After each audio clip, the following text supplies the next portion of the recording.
All right, so today I want to walk you guys through the process I used to build my full song template in Reason 6.5. This will also work in version 6 as well as version 5 as long as you have the Reason Record package. You're just going to need the SSL mixer and its routing capabilities in order to build this full template here. It's got kind of a lot of complicated routing in it, and you'll definitely see why I use this as a template instead of having to do this all from scratch every time. It would really add about an hour to my workflow every time I tried to create a new song, and that'll just kill your creativity.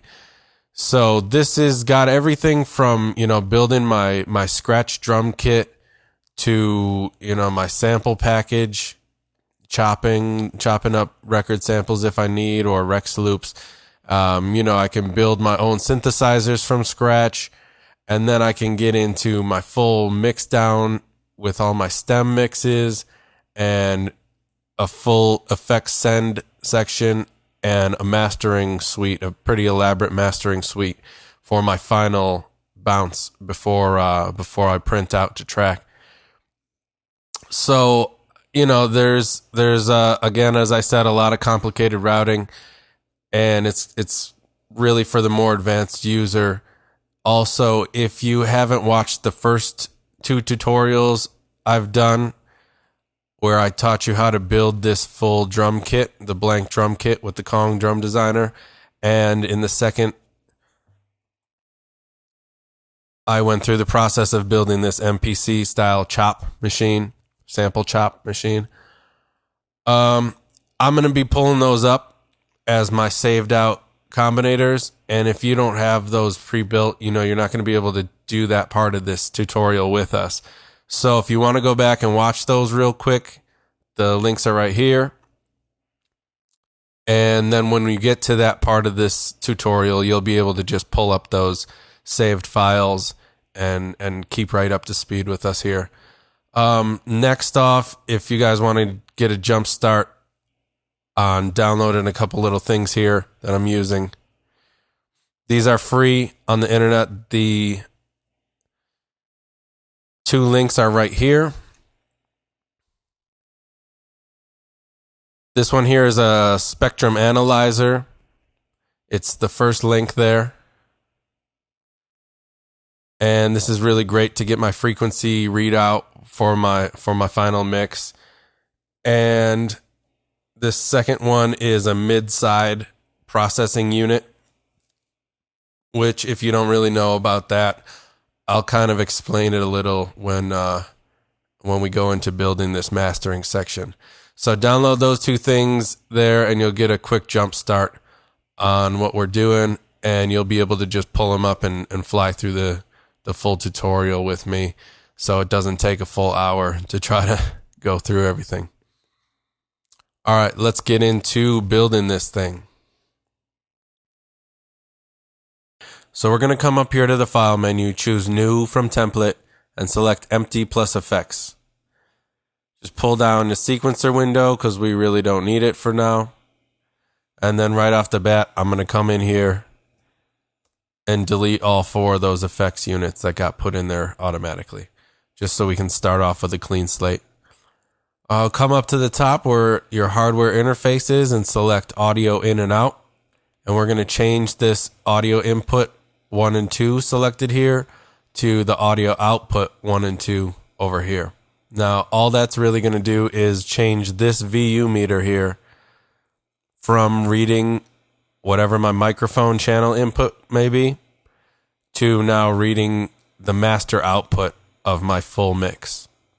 So I have my full measurement of my master fader here, a little bit bigger than it would be in the mixer section.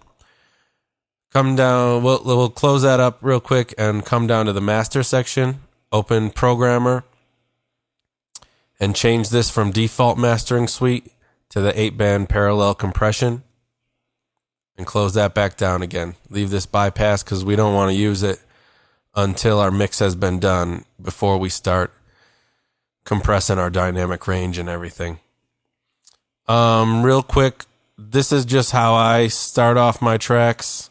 I tend to do 16 bar loops, so I'm going to set that right away.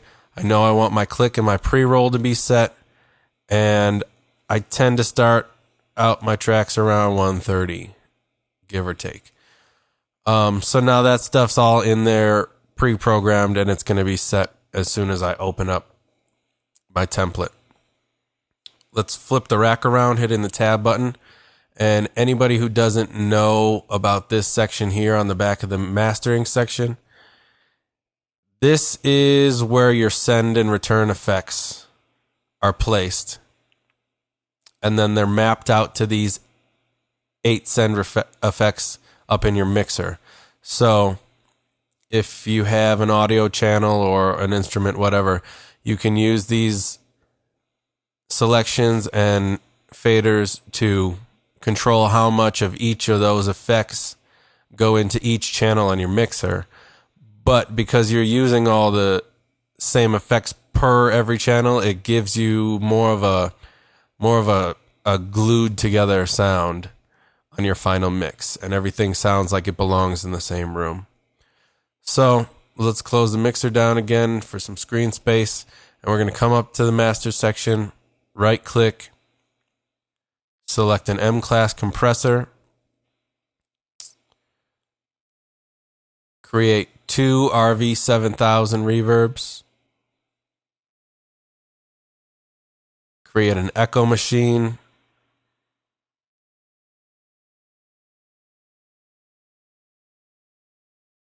create a basic digital delay,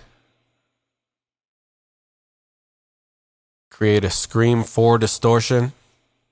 And now for this last one, I want to hold shift and create a Kong drum designer. Now that one might sound a little bit strange to those of you who don't know about this section here. If you drop down this menu, you now have access to the master effects section in the Kong drum designer, even without just bypassing all the pads and samples altogether. You can just use their effects section here. And this one has a really great tape echo. So I'm going to connect the input of that to send out number 7, and the return number 7 is going to be linked to the output of the Kong effects section. Now, one thing I noticed real quick is my delay didn't auto route to be stereo, so number 5 is where it's coming out. I'm going to just connect that right channel. Now let's flip the rack around, come up to the top, my compressor. I'm going to double click and call this parallel comp. I'm going to crank my input gain about 3/4 up, pull my threshold pretty low, turn my ratio way up, my attack way down, and my release way up. Now, anybody that doesn't know parallel compression, the kind of quick version of it is it's going to squeeze the hell out of your signal and make it punch through the mix. But because this is being used as a separate send effect, it's just going to be blended into the original signal you have. So say you got a kick drum with a lot of bass, but the punch isn't coming through. Adding a little bit of parallel compression without clipping it out and distorting it is going to use both of those signals kind of melted together and give you the punch that you need to kick through all the rest of the instruments in your track, but still keep that nice dynamic low end that you have picked out for the bass, the kick drum in the first place. So close that down, come to the 2 RV7000s. I'm going to name the first one plate. I'm going to name the second one room. And I want to come in, choose the all first plate for the first machine and the all first room for the second machine. Honestly, I'm probably going to change those for every track that I do, but it's just a good place to start out with while you're still getting that creative juice flowing. In the echo machine, I don't really have a preset I like to start with, so I use it blank. All I'm going to do is Change that to say echo. Close it down. The next one is just a simple 3/16 delay. And that's set exactly how we need it. So we're going to close that down.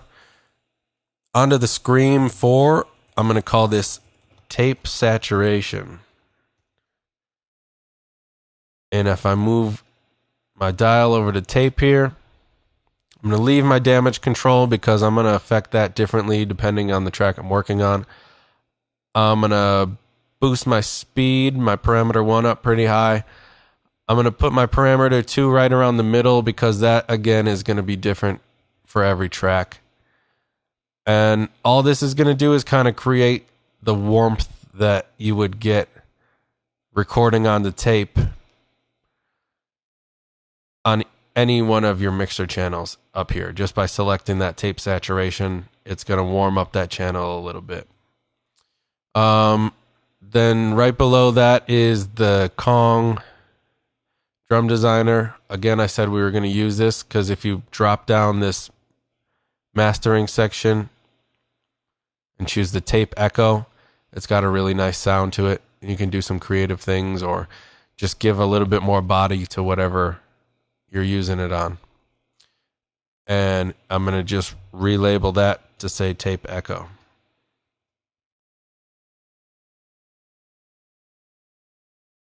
So now we have our effect sends all pre-built. Those are kind of just the standard ones. Of course, I'm going to go in here and I'm going to tweak each one out depending on what track I'm working on.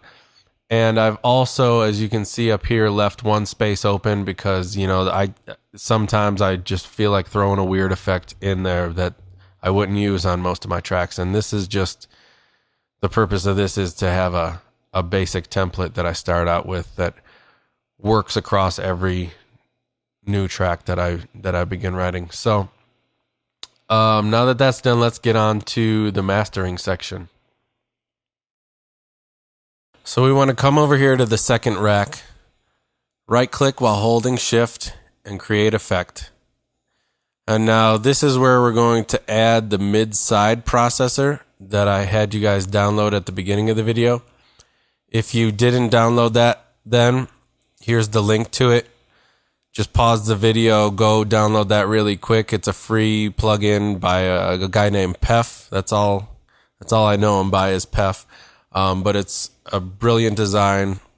Download that and then pull it into your project real quick so we can continue with the tutorial. If you don't know about mid-side processing, basically it's going to take your final stereo mix and it's going to break it into a middle and a side section. And you can go in and you can tweak the EQ and compression on the middle and the side information in your stereo mix. And, you know, be able to pull out a vocal a little bit more or add a little bit more roominess and wide stereo field to your sides. If you pull it towards the mid here where you can, this changes how the ratio of how they're mixed together. If you pull it towards the mid here, you get a little bit more of an intimate feel. And if you pull it towards the side, you get a little bit bigger, wider of a stereo field. But just be careful, if you go too far, you tend to get out of phase and you really don't want to do that. So from there, we're going to create an M-class equalizer, and the first rack extension I'm going to use is this soft tube saturation knob. Now, if you don't have this and you do have Reason 6.5, I believe it's still free on the Propellerhead shop, so go and grab it.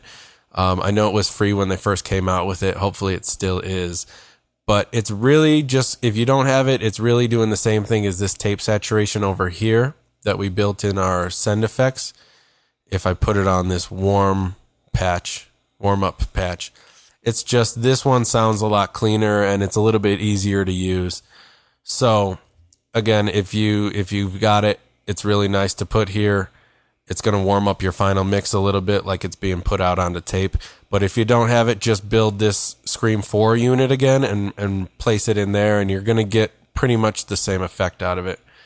From there, our last stage in the mastering is going to be an M-class maximizer.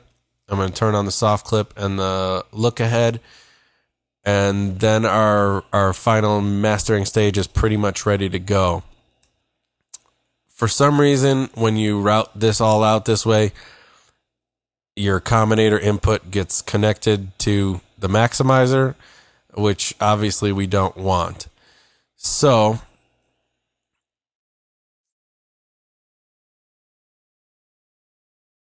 I want to build a spider audio merger and splitter.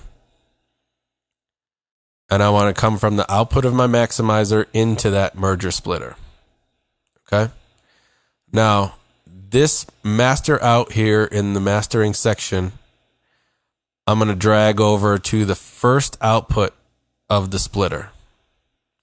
So pretty much all I did was, take this little output here and split it off into 4. One of those is going back into my channel 1 and 2 output, which, if you remember, is what we mapped out to read on this big VU meter here.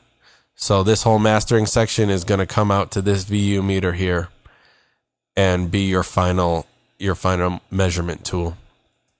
Let's flip it back around. The master out here, what we just changed over there, is now going to go into this combinator input. So our 8-band parallel compression that we have set here is going over to this mid-side processing and then into a final EQ, warm-up, and limiting stage. The reason I put in this audio splitter, I'll show you in a second, because we're going to add a spectrum analyzer. But first, I want to bypass all 4 of these mastering stages, because again, just like this one, I don't want to use them while I'm in mixdown mode. I only want to use them once I'm ready to go out to my final mastering. Hopefully I can drag these right over here without causing too much problems. And then everything stays nice and neat. Nope, I guess not. So, scratch that. We're going to leave those over here. Now, right below this, again, let's right-click while holding Shift and create effect. And right now, we're going to pull up the second patch that I had you guys download at the beginning.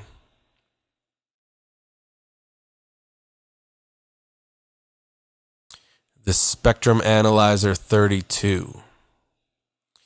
Now, if we open this up, you can see right up here we have a chart that's listed all of your center frequencies for all these 32 bands down here. So you get the full spectral frequency readout, and you can know exactly what frequencies you're looking at if you feel like counting all these out, which is a little ridiculous, but it's doable. So this one is going to be connected from our Spider audio splitter into the combinator input. We don't need to worry about an output because we're not using any sound here.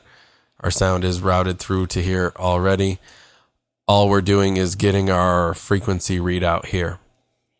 Right below, inside the combinator, below this splitter here, I want to right-click, holding Shift, and I'm going to add my second rack extension now. It's the Flower Audio Loudness Meter. Again, this is not something you need, but if you've got Reason 6.5 and you've got $20 to spend, this is a really good $20. It really, really helps you get your final mastered version out, because these 3 boxes here will give you the readout of your left and right channel in actual decibels to show you how far below clipping you are, and then the blended stereo channel, how far below clipping that is, which is a very useful tool. But this section over here has a different algorithm that figures out what the perceived loudness is to the listener So basically, while this is all like pinned up to 0 almost, by changing some compression and EQ settings in your mastering section, you can gain, anywhere from 5 to 10 decibels of perceived loudness, like how loud it's going to appear to the listener at the final end mix. So, I mean, this is a really good, useful tool, and honestly, it's one of the best $20 I've spent as far as rack extensions go. So now that this is all wired up the way we need, I'm sorry, it's not wired up. Let's do the third output of the audio splitter is just going to come into the main inputs of that flower loudness meter. And we're going to get both the frequency spectral readout and our loudness readout that really, really helps speed up the mastering process. So now that that's all done, let's get on to the mixdown section. Okay, so real quick before we get on to the submix section, we're going to come over here to where we've built all of our send effects, and I'm going to hold shift, right click, and add a combinator. Double click on the name and call this Sidechain Compression.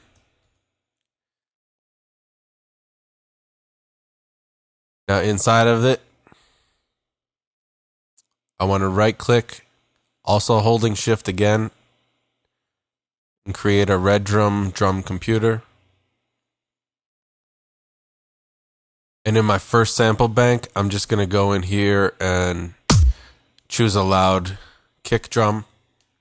Whatever one you find, it really doesn't matter because we're not using the sound. We just want the signal.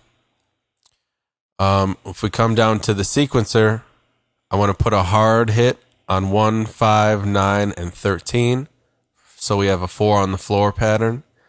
And then in pattern bank 2, I want to put it on 1 and 9 only. And we can use this for a dubstep half beat feel. So below this, I want to make Spider Audio merger splitter. And I want to call this splitter. All right, next to it, let's create another one. We'll call this 1 through 4. And let's duplicate that 3 more times. Call this 5 through 8. Call this 9 through 12. Call this 13 through 16. Now if we flip the rack around, we want to route the output of the drum computer into the input of the splitter. And these 4 outputs from the splitter are going to come into the inputs of each respective splitter on each different Spider Audio. So 1, 2, 3, and 4. And now what this did is split our 1 kick drum signal into 16 outputs, which I'll show you in just a second why we're going to do that. If we create an audio track, it can be an instrument, a synthesizer, an audio track, whatever.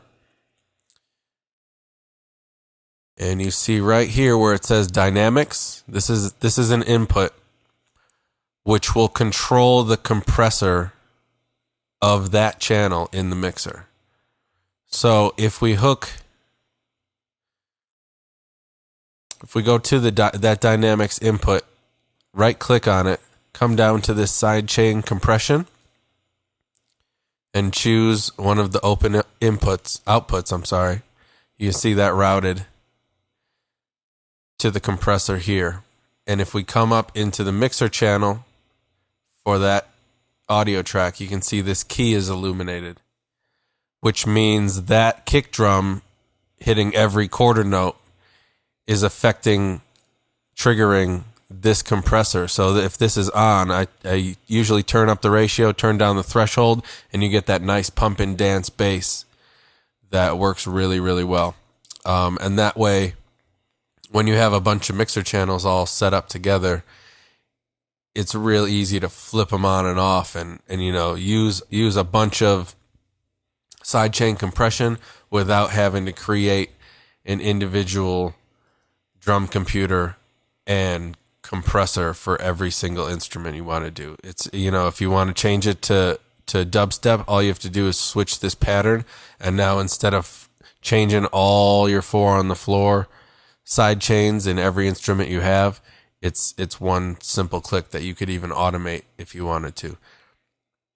So save that one out. That's a good one to just save out as a patch and use it as a sidechain compression in all your songs. So now that we've done that, let's move on to the submix section. In the third rack, I want to create a mix channel, show insert effects, and I want to create spider audio merger splitter and duplicate that. This one I'm going to call 1 through 4. This one I'm going to call 5 through 7. Now if I come back around this side, I want my merger from 1 through 4, my merging output, to go into the last input on 5 through 7's merging. So now what this does is kind of opposite of what we just did with the sidechain compressor. Instead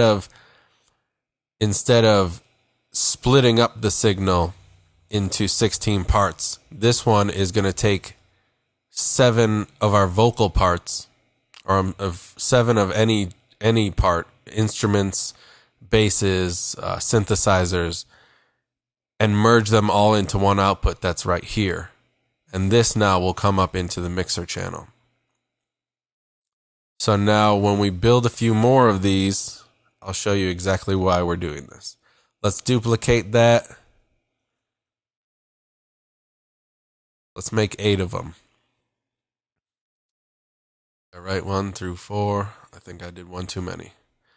So let's go with 8. We want to call the first one vocal stem. I want to call the second one all music. I want to call the third one drums. Let's call it drum stem. Call the fourth one bass stem.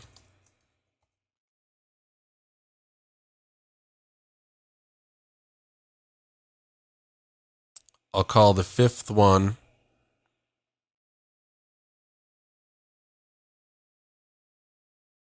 piano stem.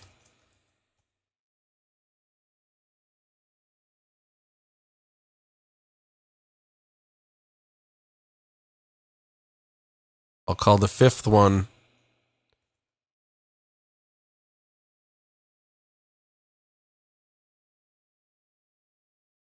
string stem.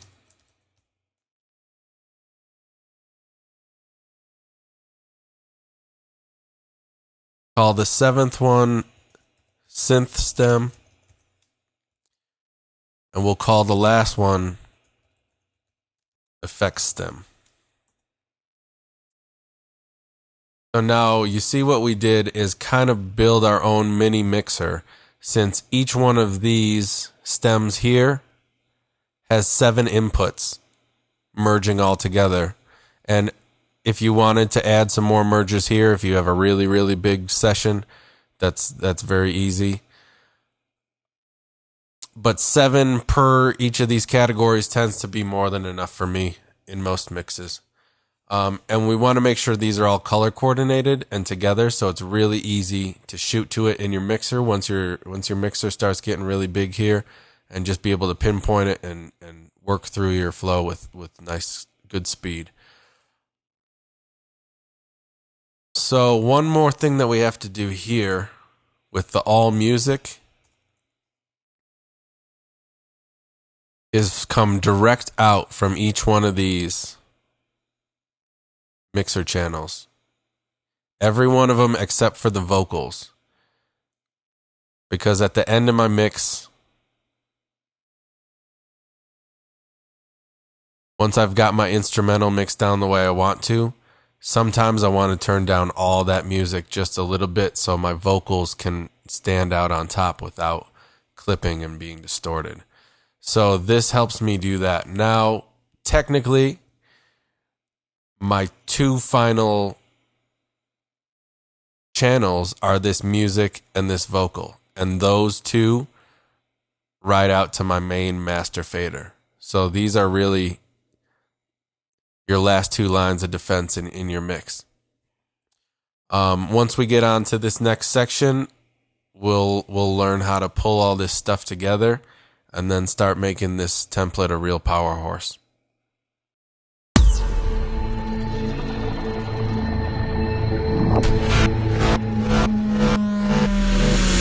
It's JustScience.